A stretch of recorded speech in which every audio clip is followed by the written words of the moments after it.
Hi, everyone. Thank you for tuning in to another episode of Holding Court with the Empress West Hollywood. My name is Enoch Miller, and I guess you're wondering why I'm wearing the veil. I am starting today, Wednesday morning, the last year of my 20s, and it's going to be so hard to not have a 20-year-old in the house anymore, and I'm suffering greatly. So you might see this. My husband said I can only have this last for a day, but whatever. I'm going to just do it for today, the rest of this week. But we wanted to give a special thank you to our sponsors, GayLifeLA.com, and also White Rabbit Partners for the amazing studio you see here today. And our special guest, Anthony Gordon. Hi. Hi. It's so good to see you and have you on board. Thank you. Thanks for having me. And so, Anthony, well, first of all, a lot of people don't know this, and I was so happy to find this. He is actually the Emperor of the universe. And so we have the Emperor and the Empress, so it's perfect. It's match made in gay heaven. But you're an LA boy, born and bred. You've moved around a ton. You've gone to like Spain, then you were in Hawaii, then you're back to LA, and you're like all over the place. What was well, and also to preface that too, your dad and your grandfather were both actors. Your grandfather was also a stuntman and an actor, and was that kind of the reason why you guys moved around a lot, or what was the reason for that? Well, my dad's actually sound. Okay, so he's sound. He's the sound man. We did do a lot of moving around. Sometimes if he was on a long project, we would end up. But mostly, it was all over LA. Got it. My grandfather was an actor. You'll see him in everything when you least expect it. And you were telling me some fun things, like he was in that. The fact that he was in. Some Like It Hot. Some Like It Hot. It's a Wonderful Life. Like Some Like It Hot. To me, that's a cool one to be in. I mean, obviously, It's a Wonderful Life. Just a random him sitting there at the bar, just being there and kind of being another, not necessarily an extra, but just being there, kind of talking to. I think he says like a quick little, "What's up, man?" or something like that. To the guy. He's sitting next to Jimmy Stewart, and I didn't even know he was a bit player, and he's been in so much that. I love old movies. Yeah. I grew up on old Hollywood. Right. We'll be watching something and all of a sudden, there's Grandpa. It's just in some random movie from wherever. Yeah, I mean, I think the first time was when I saw him wrestle Lon Chaney in The Werewolf. Wow. He was one of the orderlies. Holy crap. And I have seen that so many times. I love The Werewolf, and I never realized it was my grandfather till I got older. That's such a classic too of just old Hollywood. Yeah. And what was your favorite? Because I mean, you grew up in the industry, and being kind of a legacy baby of two people in the industry like that. What did you feel was like either the most fun about being in that industry 24/7 almost, and what kind of did you feel was like the one thing you're like, oh my god, this is like way too much? Well, my grandparents lived right across from Paramount. Okay. This was before the big wall went up, when you could basically just walk on the lot. So they were like right on Melrose, basically. Yeah, like 5 years old. Yeah, Melrose and Van Ness. Yeah. I would just walk across the street and I would play in the Paramount lot. Oh, wow. Or, my dad would take me to MGM where he had his offices. And, it's... As a kid, it's all I knew, so it seemed pretty normal. Right. Other than there weren't a lot of kids around. Right, which makes sense. Yeah, so, I mean, that was probably the odd thing.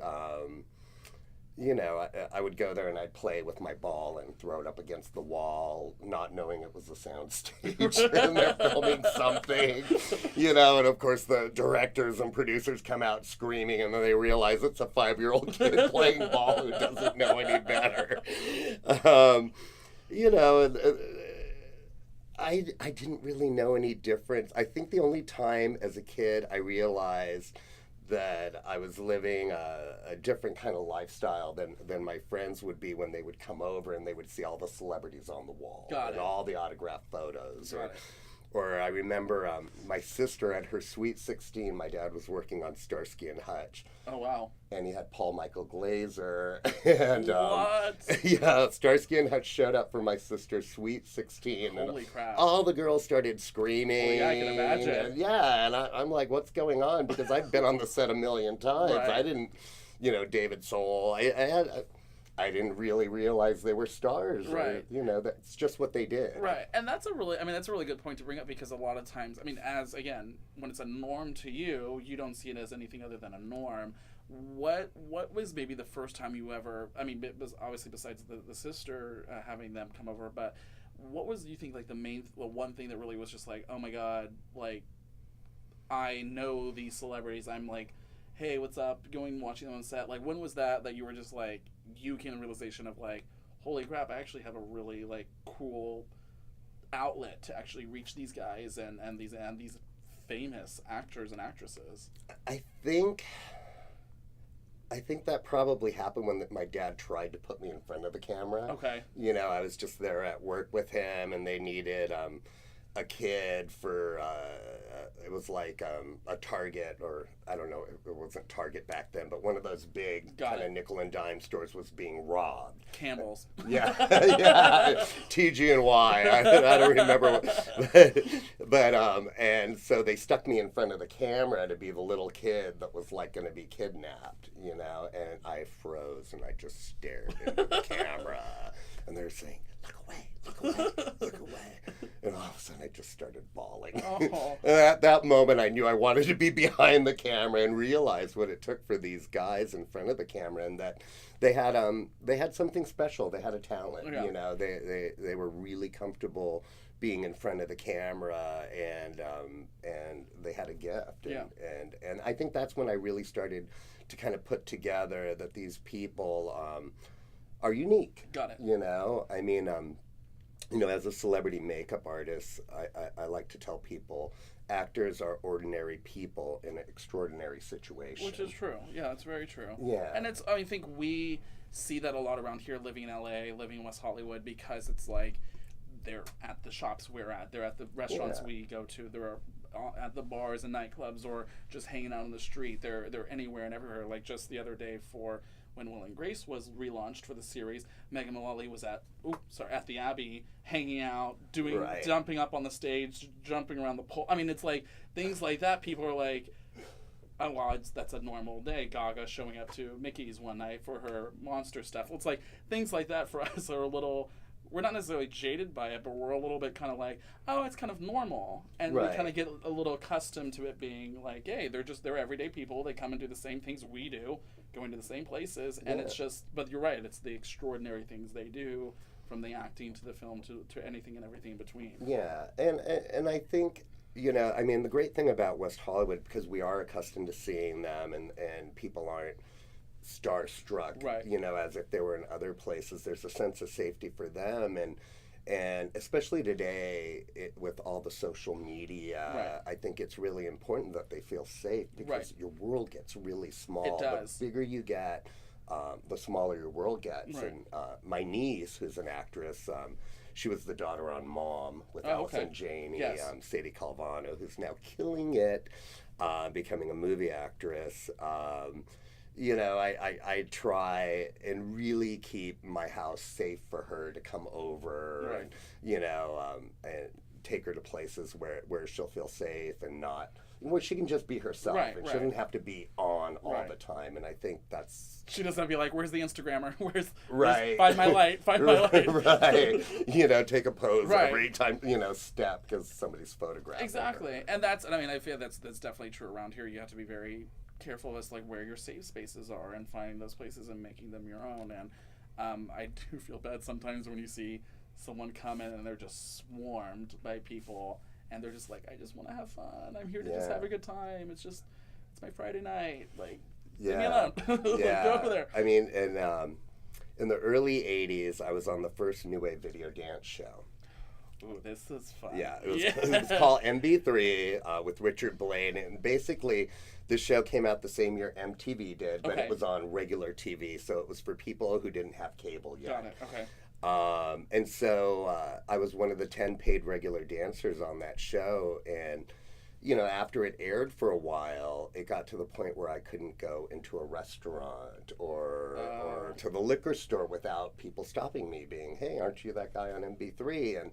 And for me, it was the loneliest time of my life. Yeah, I can imagine. It was, I became very paranoid, like, that people just wanted to be my friend because I was the guy they saw on TV, not because of who I I was right. or anything that I might have done. Yeah, no, that's very true. I know a lot of people that say that. It's just like they're worried about what are your true intentions with me. Yeah. Are you looking for me to hand your script off or your audition tape or whatever? Exactly. And then you're sitting there like, okay, then you start second guessing why they're really around you. Yeah, I mean, for me it was very lonely. So you know, I had made a decision after that. You know. That I was just going to be behind the camera. Yeah. That kind of sealed the deal. No, that makes sense. And let's go to, I mean, like late 70s, early 80s, when you first really started doing makeup and hair and really kind of came into your industry that you're in today, being a celebrity stylist and makeup artist. And your whole, the scene that really kind of drew you in was the kind of the punk rock scene back in the 70s and 80s, and really, I mean, the greatest thing that you were doing it on patios at the local bars around here. Do you have any really kind of crazy stories from that time of doing makeup or hair out somewhere on the patio? You know, it was literally, the time was when LA was changing over from disco to new wave and punk rock, and everybody was running around with feathered hair, and they're moving on jeans, right. and their Italian horns, and all of a sudden, you know, we show up to school with a blue mohawk, right. you know, right. and so I was a club kid then, and I was really into the scene. I was a dancer on that right. show, right. And it just became like a makeover 911 thing. It was like, oh no. You're like, oh honey. No, oh honey. Yeah, your feathered hair's got to go. Oh honey, that hair, honey. I need to fix that hair, honey. Oh honey. And so I just started doing it, and then I realized I had a talent for it. So I took off and I left school in the 10th grade and moved to Spain and right. studied there. Got a degree in foreign language and started my journey in cosmetology, and came back to LA, worked at the first punk rock salon right. in the Valley. It was called Antenna Hair, Modern Hair for a Modern World. Wow. Yeah, it was in the Valley. Where out in the Valley? Is it like Sherman Oaks area or something? No, it was Sherman Way and Reseda, right across from the Country Club, which was like a big venue at that time for bands. And okay. we used to have a saying about Antenna: the Valley may be the end of the world, but wait, the Valley isn't the end of the world, but you can see it from there. Which is true, because honestly, it was on our cards. And that's what's so funny too, because I mean, if you're on this side of the hill, you look over the valley, you're like, oh my god, it does exist. And when you're on that side of the hill, you're all, everyone that looks over here is say, fuck you, we are here. And yeah, so yeah. I mean, I'm the guy that had the shirt that said, I don't date 818. Like as soon as I'm so ashamed to be from the Valley, you know. But that was the truth. It's such a weird stigma that even carried to today, and it's so funny that Does it still? Oh my god, yes, it's still. I mean, that's what I first heard when people said they like say, "Don't move to the Valley. You don't want to go to the Valley. Just stay away from the Valley." Blah, blah, blah. And I'm like, it's not that bad. I just don't go there during the summer because I don't want to melt. But other than that, it's really pretty. Like you go to Sherman Oaks or you go to Burbank or you go all over.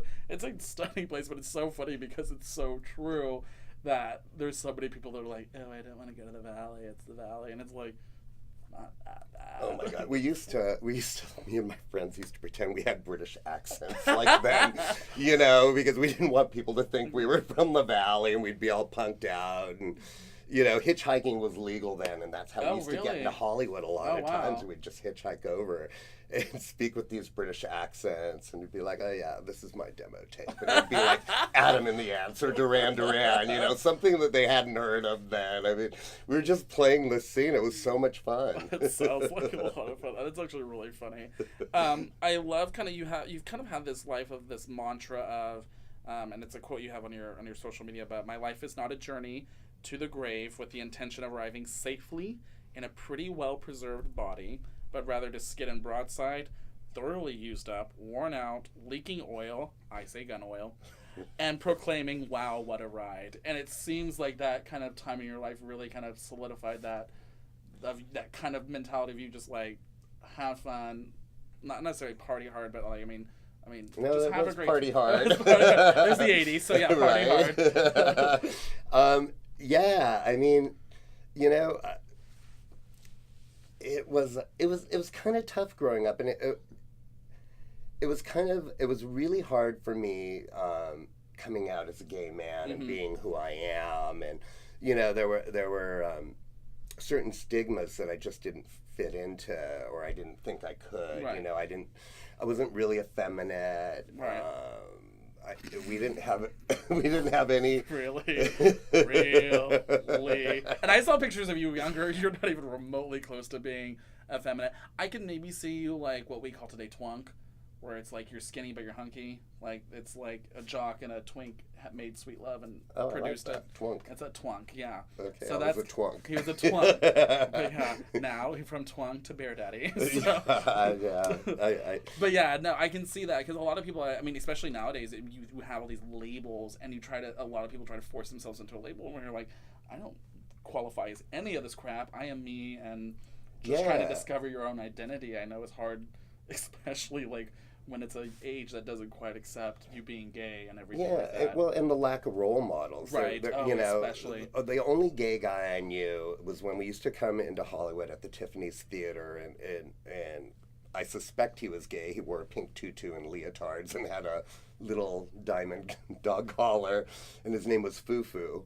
And I thought that's what a gay person was. Like, I don't know how, you know, that was. Oh my God. But that was my idea of like a gay guy. Like I was supposed to be flitting around in a tutu and doing pirouettes, and you know, it was like, you know, I'm more comfortable changing the transmission, you know, or we call that gay AF. What's that? Gay as fuck. Oh yeah. Because that is true. I mean, it's true, and it's you. The stigma, honestly, is there are these femmy, twinky, girly-esque type of men, and it's like, no, you get all shapes and sizes in between, and personality types, and lots of guys that are just like, I'm just a dude, I'm just a guy, and I'm sorry, and like, I'm gay, ta-da. Yeah, well, it was interesting because when I was coming out, this all happened after the 80s when I got sober in 93. I finally came out, and a friend of mine who was mentoring me one day just said, you know, Anthony, and he was great. He was a big leather master. And, Got it. But he was also very spiritual, and he was just kind of mentoring my coming out process, and he explained to me, he's like, Baskin Robbins didn't get famous on vanilla ice cream. Right. He got famous on 51 flavors. Yes. So, you know, some people like chocolate, and some people like sherbet, and that's all this is. And some people like big, fat, rainbow, flirty sorbet. That's what I was going to say. Exactly. But it's true. I mean, you're right. It's like, I mean, there's a litany of people, and especially the spectrum. I mean, it's a rainbow for a reason because we're all colors and everything in between. And it just, you can't always put it into one specific demographic. No. I mean, my liking men is about as relevant as my being a chocoholic. Right. My weakness, you know. This is just what I happen to like. Yeah, it's another part of you and who you are. That's exactly it. So let's talk about getting into when you started getting into fashion and makeup and with the runway scene and everything with that. Right about the 80s. Oops, other page. You were met avant-garde designer Nicole Pelly and Harry Parnas, and they brought you in to do the makeup for Parachute in Beverly Hills. What was that? I mean, first of all, it's freaking Parachute. I mean, that thing was just off the chain. What was your initial reaction being asked to be a part of that? You know, I was intrigued. I was taken back. I had never worked on a runway show before. You know, I was used to being in my little punk rock salon. Right. And one of them came in, I believe it was Nicola came in and had her hair done and asked me if I wanted to participate in the runway show. And I was like, sure. And they were paying really well back then. I mean, really well. It was like $3,000 a model. And it was like $1,500. I do that now. Fuck that. $1,500 in money and another $1,500 in their clothing, which I loved Parachute clothing. Yeah. And so I said yes, and it was so exciting. The energy backstage and the beautiful girls and the hair and the makeup and you know, we were really just kind of making up a lot of it. Okay. Because it was still pretty early. I mean, you know, New Wave and all that was kind of getting its legs. Right. And so, I mean, half of it, I just felt like we're just kind of making Right. up as we were doing it. And it was so fun and exciting. And I just got addicted to that kind of rush of being in that group environment where everybody's working to make the show happen. And I loved being a part of it. No, I can totally. And then, Parachute in and of itself was just such a unique thing when it came to design and what they did. It was just so out of the norm, and I think that's I can see you being pulled into that whole atmosphere. And I mean, I haven't been to one, but I've seen tons of videos from behind. I love watching the behind the scenes stuff of how they do it, and just like people constantly saying the energy and the moving back and forth and the touch up here and the go up there and the do this there, and it's just like you're going, and you have that fun of never having to stop. Having to wait. It's like oh, wait, we gotta go. And instant gratification too. Then you see your creation walk the runway, and especially just walking that runway, just that long stretch, and then they're just standing there in that pose, and it's just like you're like, I made that happen. And all the photographers in the pit snapping your work, and it feels wonderful. I actually was just at Fashion Week. Was it 2 weeks ago in New York? Oh, God, that was just 2 weeks ago. Yeah. It feels like forever ago already. Yeah, I got invited to go to Zhang Toi's show, and I went backstage, and I met Patti LaBelle, which was a hoot, and see, you should probably do Patti LaBelle's makeup, because my partner has this story where he met her at a Calvin Klein party in New York back in the 80s, and had her holding on his shoulder all night long, and ended up leaving because she left, coming up to his boyfriend at the time. His boyfriend said, your makeup's all smeared, and he's like, oh, that's not me, sweetie, that's Patti LaBelle. So fix the makeup so it doesn't leave her face, but no, it's well, she was given fierce. Whoever did Patti, kudos to you. She looked amazing. She always looks stunning, for sure. And so, I mean, you've done, first of all, I mean, I'm going to read off a few, but go to his website,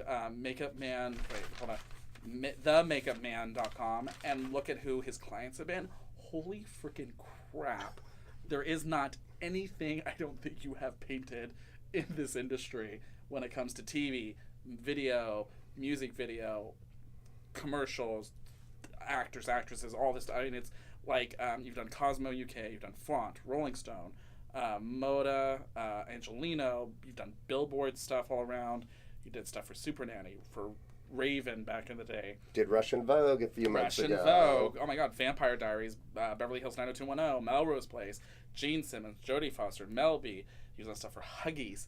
We're all Huggies. I mean, wait, I gotta know, how do you paint a baby's face? Like, you just beat it up a little bit with a little... Well, no. So the baby was the least interesting, but the spot that I did was, and you can watch it on YouTube, it's hysterical. It actually got, it was very controversial. It was called I Poo in Blue. And it was, I Poo in Blue, and it was Huggies denim diapers. I've seen those. Okay.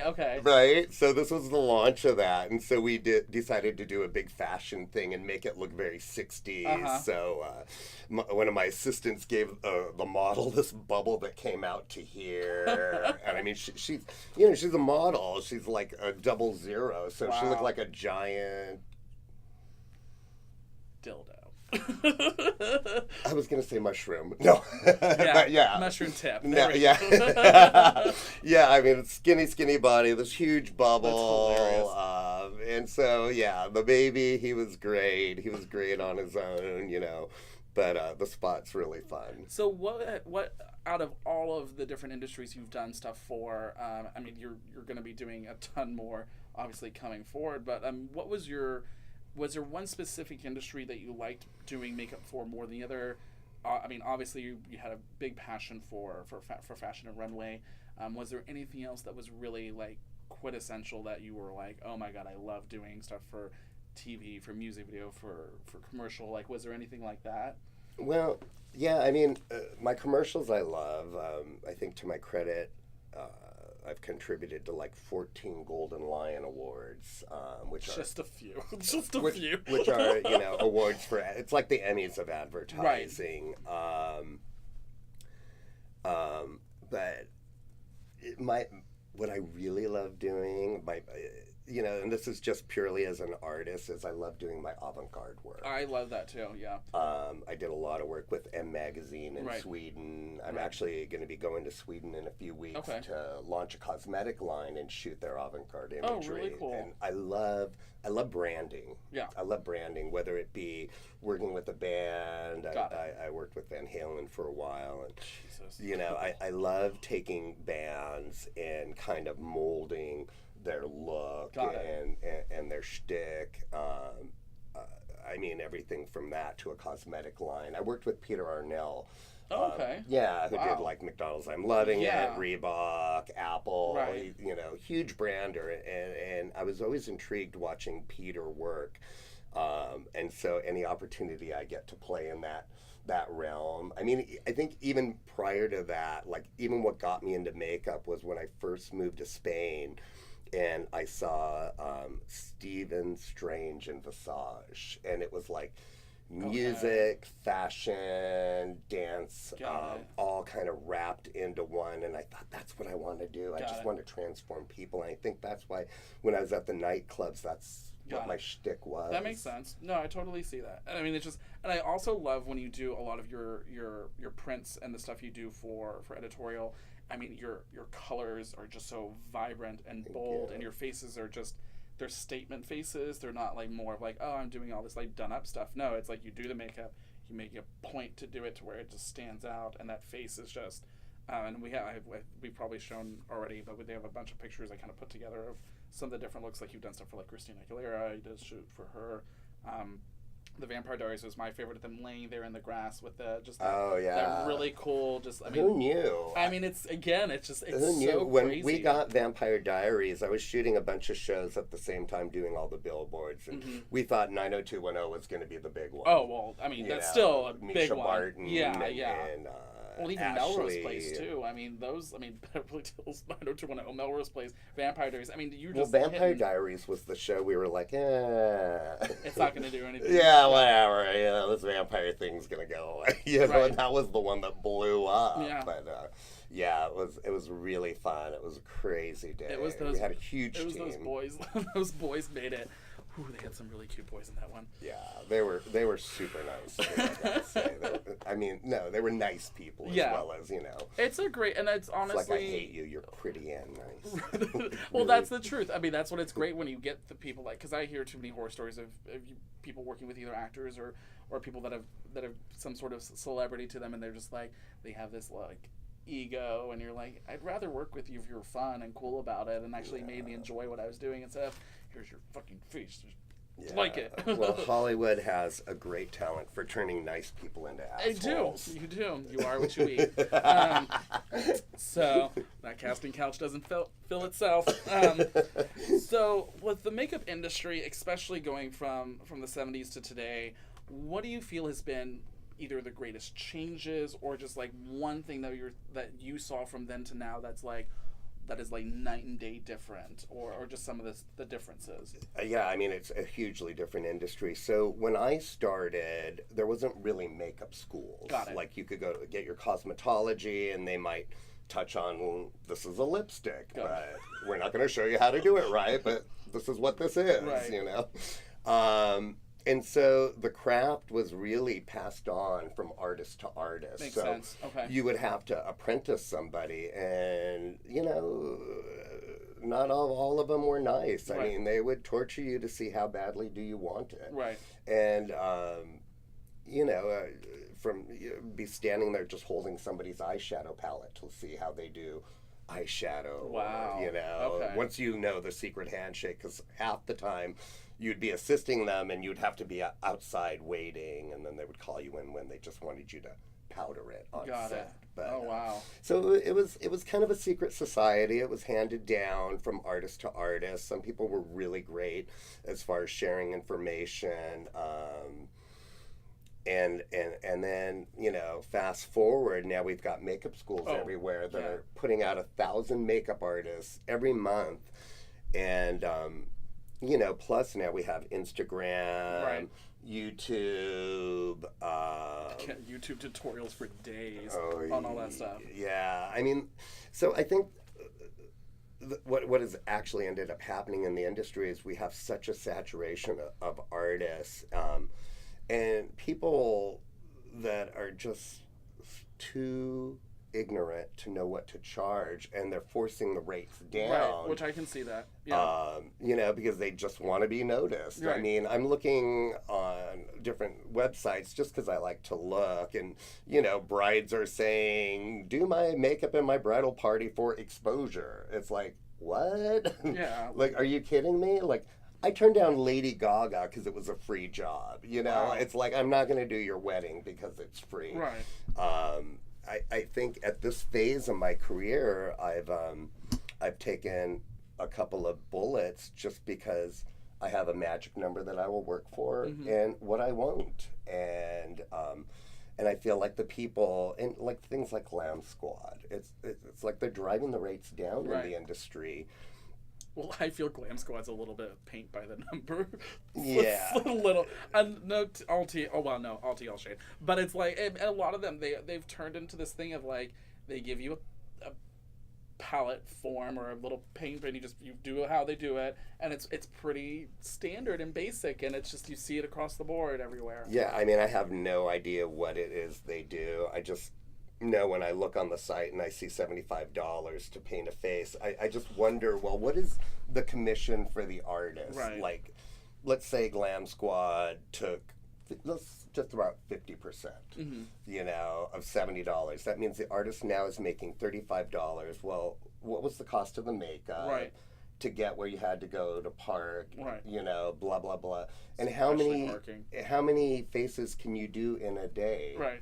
Like, seriously, well, to make it worth your while. Yeah, because if you have to go from, like, you got to go to downtown to Burbank to Santa Monica, I mean, there's 7 hours of travel right there. I mean, it's crazy. So, I mean, now I'm pretty much doing a lot of union TV stuff and films, because at least there we have a union that protects us, make sure we get paid, make sure we have turnaround, that we're working in a safe environment, that we're being fed.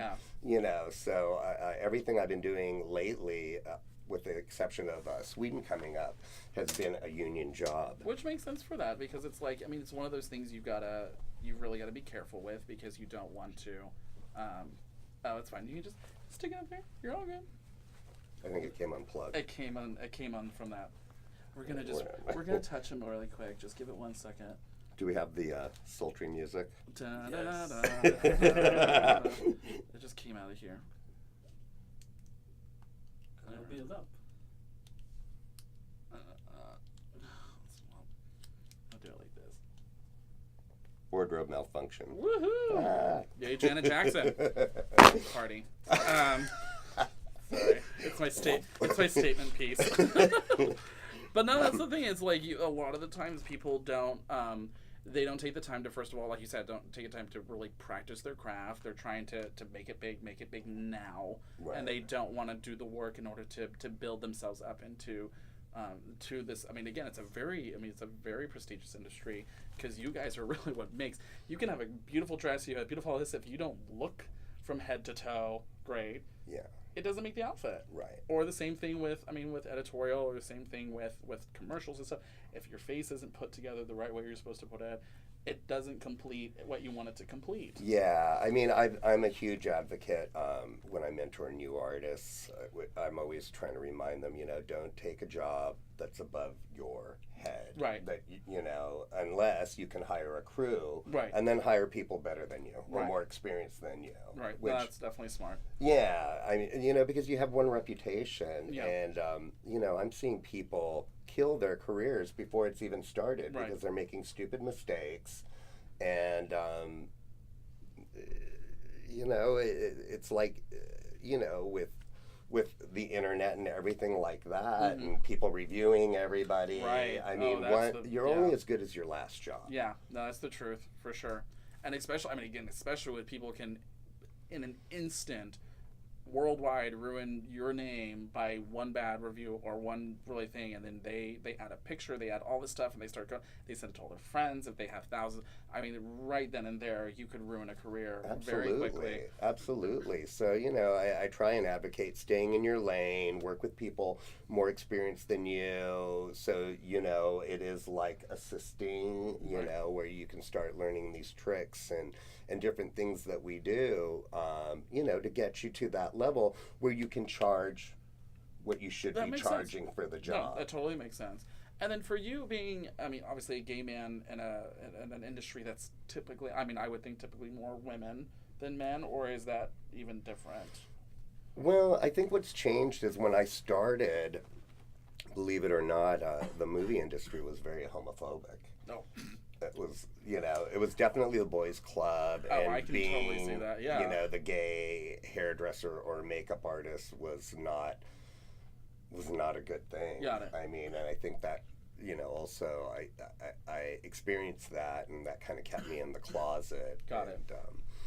You know, I mean, now it's completely different. Well, right. I mean, this is a different world we right. live in. But no, I can totally see that. I mean, obviously back 70s, 80s, early 90s, I mean, things like that, where you're really still having to come into them understanding what, again, who you are, what you're about, the fact that it's just being gay isn't a bad word or a dirty thing. And I can totally see, especially in that industry where every gay actor has a clause that they can't be gay until just recently, where now all of them are coming out. Right. But it's true. I mean, it was a very big industry, and there was like a couple places I saw them actually do videos of.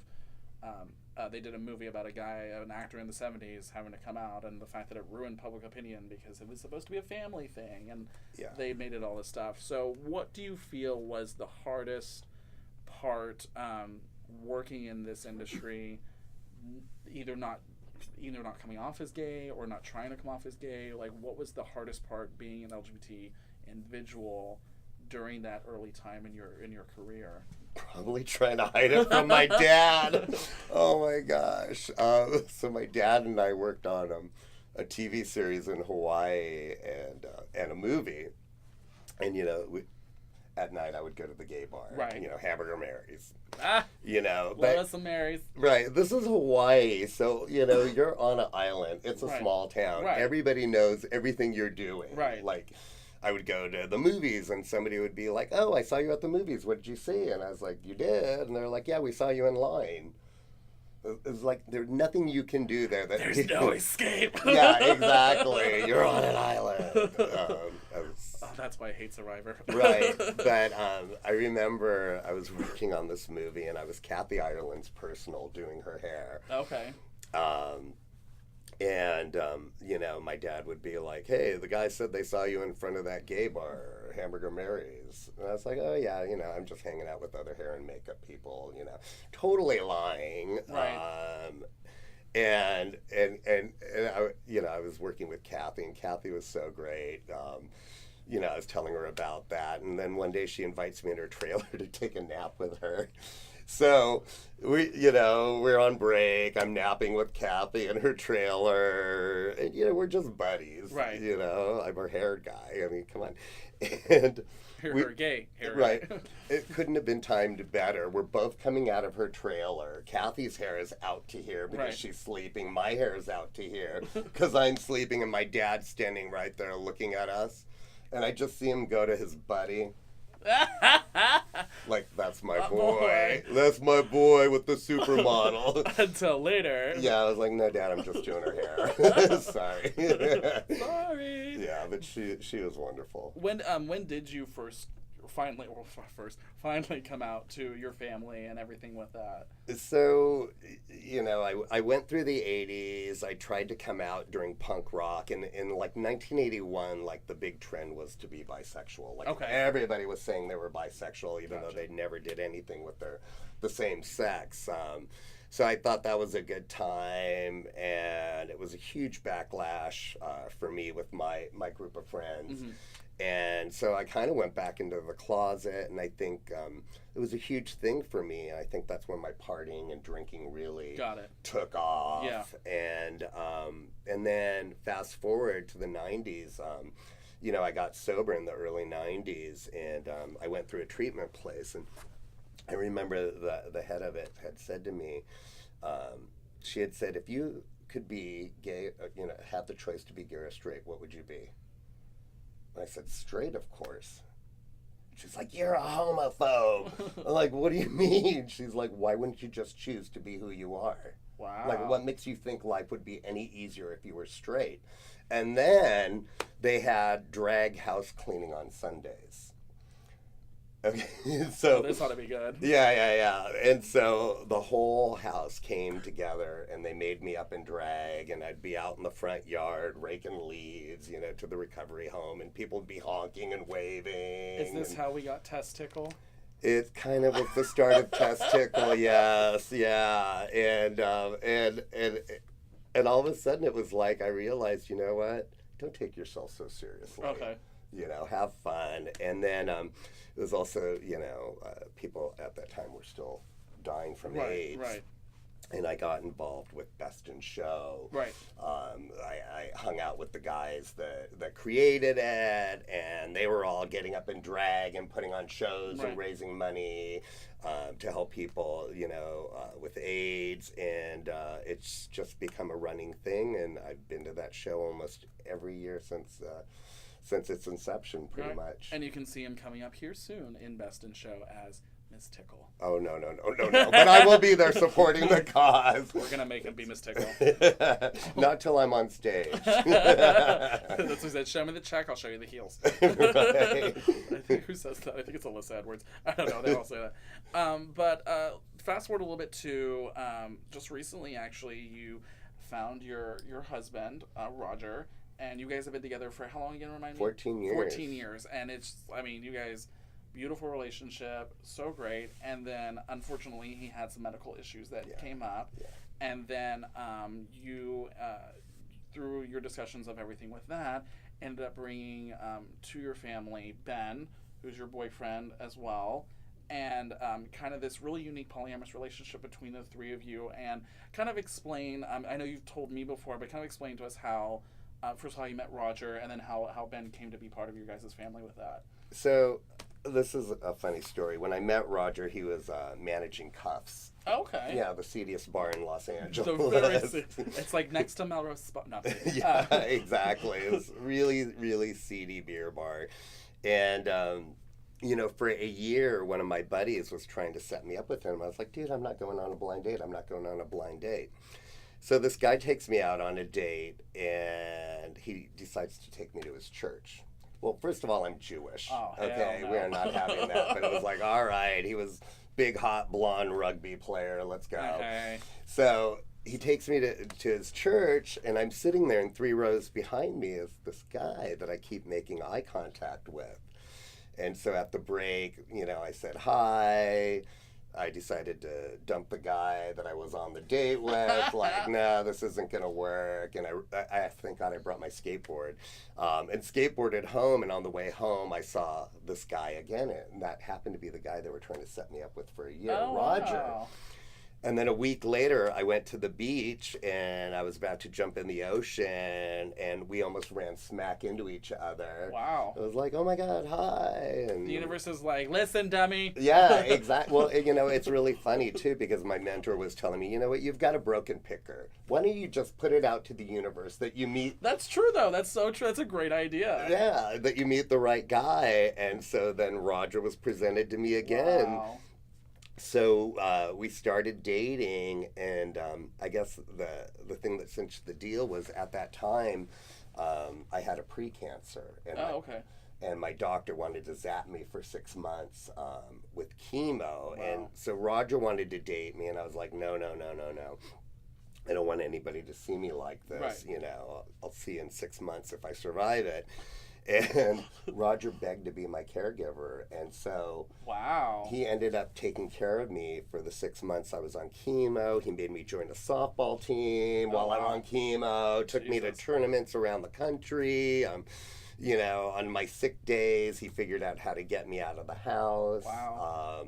And he was wonderful. And after I got off chemo, I remember we were sitting on the couch watching The Simpsons, and I just looked over at him, and I was like, oh, shit, you're the one. Like, you have seen me at my best, you've seen me at my worst. And everything in between. Everything in between. And you've loved me through the whole thing. This is the guy I want to be with. Aww. So that started our relationship. And then 7 years into our relationship, Roger got sick and needed a liver transplant. He was in 4-stage liver cirrhosis.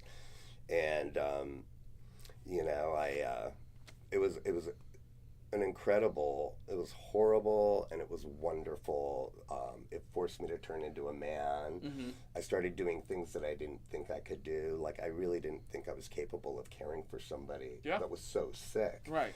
Because that's a huge response, especially, I mean, for liver cirrhosis. I mean, that's not a no joke. Yeah, kind of I mean, thing. And so I was trying to keep my career going and take care of my husband. And when I would have to go to work, I had a caregiver that I hired. And, you know, we were doing this dance because the only transplant center that would work with us was UCSF because he was HIV positive as well. Right.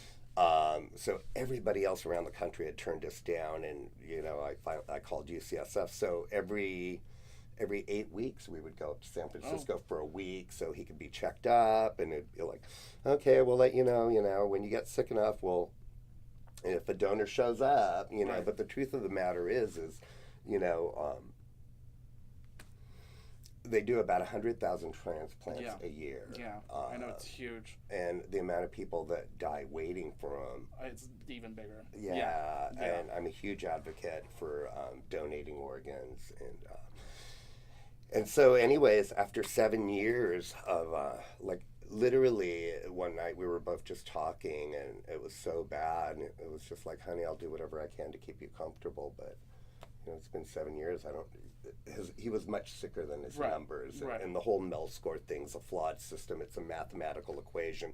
It doesn't look at the individual to determine how sick they are. Got it. It's just the numbers. The numbers. Got it. Okay. And then a really dark miracle happened. One of my best friends, one of the guys that was best man at our wedding, his roommate OD'd. Oh, wow.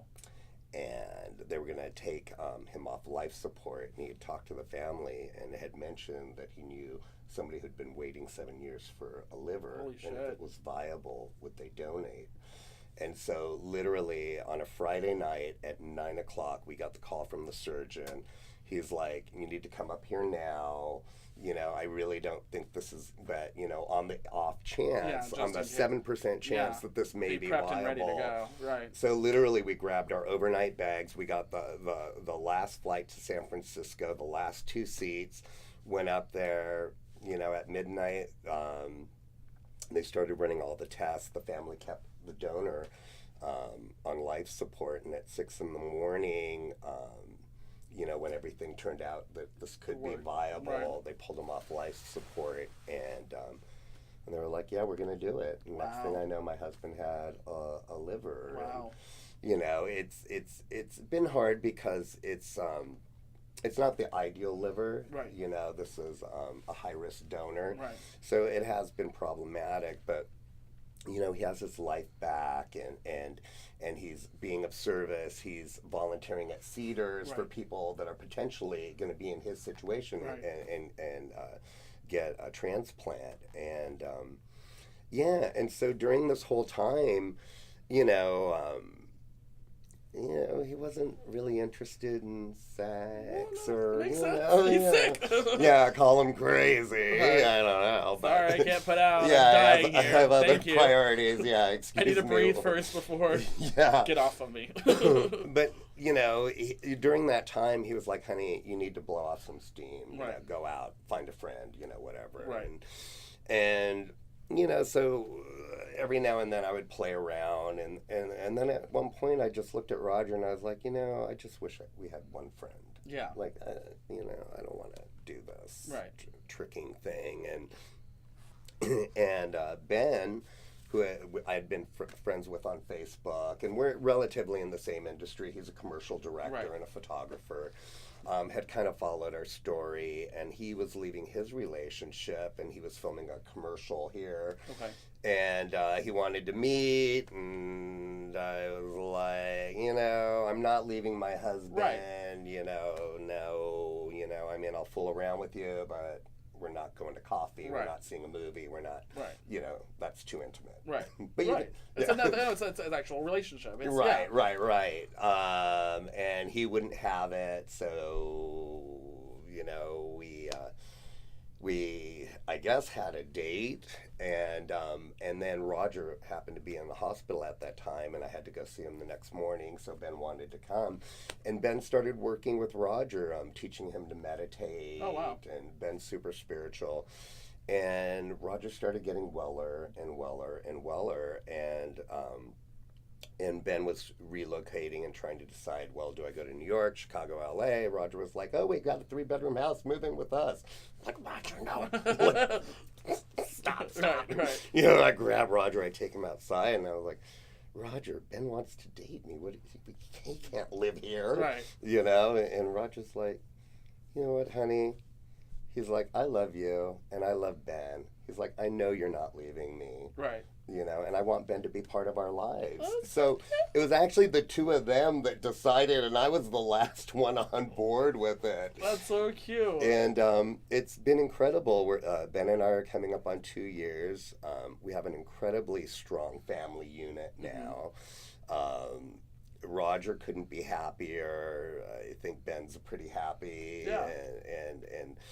And I think we might be seeing a lot more of this kind of thing. Oh, for sure. I mean, it's interesting when the Fight magazine came out. Ooh, I have that. Wait. Oh. Boom. It's hot, by the way. So, but my favorite thing is what you said in here was the fact that when you married him, you decided we would make our own rules and figure out what was right for us. And then we realized as a same-sex couple, we don't have to live under heterosexual ideals, which I really appreciate what you guys said on that. Right. I mean, you know, my coming out was coming to terms like that I don't have to fit into any certain model. Like we're breaking ground here, and so we have to decide what's right for us. Right. And we have to do it with the same courage, you know, that it takes coming out. Exactly. And live in what's right for us, not what's right for whoever else thinks, but literally what we think. And we had made that decision getting into the relationship without knowing that a third party would ever come into it. But and so when the Fight came out, you know, and they started asking me about it, you know, it was I was presented with an opportunity to either be closeted about my it's technically polyamorous, but it's a whole it's your own relation, and that's what I think is like. I hate using that term because it's the only way to define it, but it's really so much more than just it's a poly relationship. I mean, it's I call it a family. It's exactly that. I mean, you guys love each other, and it's a discussion you guys have all had together. You're grown ass men. Yeah, I mean, and there's so much respect and love in my home. I mean, this family unit is so incredible, and you know, had I decided to try and have a quote unquote, you know, Christian type, you know, like, okay, well, we're gay, but now we're gonna have that, you know, because this is what society expects of us. You know, I would have missed this huge opportunity, and it's also been a huge experience realizing that my capacity to love isn't limited to one person. Like, our hearts are big. Oh, yeah. We can love a lot of people. And you love lots of people throughout your entire lives, whether it's your family, whether it's other people that you run into, friends, and then significant others. I mean, a human's capacity for love is not... Yeah. And it's specific to certain people. And it's just really... I love the way you preface your story of saying it's not this relationship, it's actually family. It's a house of love, it's a home of love, and what you guys do with that. Yeah, and we all take care of each other. Yeah. And it's been incredible. Yeah. It's been great. Ben takes care of them all. That's just really one of those. Oh my God, I wish. Right, no. But it's, again, it's a lot of people I'm thinking, like you said, are starting to realize more that they don't have to fit into these simple, normal, everyday ideals that people keep forcing upon them. It's whatever you decide with your significant other or others, and however that works between you guys. And it's a conversation between adults. It's a conversation between people that they know what they're getting themselves into, and if that's how that wants to be able to work, or how you guys are clear with how that works, then it's a beautiful relationship. And I love the fact that that there is so much love, but the respect that you guys have for each other, and just the caring that's involved. Yeah, it's a real family. We all take care of each other. Yeah. We all take care of the house. Everything is, you know, between the three of us now, and it's just wonderful. No, it's perfect. Yeah. Well, no, I thank you, Anthony, for coming on and talking about this, and really just sharing your life and your family, and also just the amazing things you do in this industry. It's insane. I don't know how the fuck you do it all. It's a lot. I mean, again, go to his website and look at all this stuff, themakeupman.com. I mean, his customers and clients that he's had, holy freaking crap. Lord. Thank you guys for tuning in. We want to thank our sponsors, GayLifeLA.com and White Rabbit Partners as well. And also make sure you tune in next week where we'll have the stunning Jason Ferrone, comedian. I love him to death. He is hilarious. And we'll get some talking with him. And I'm going to go back to mourning myself at my 29s. Thank you. Sorry, not sorry. Bye, guys.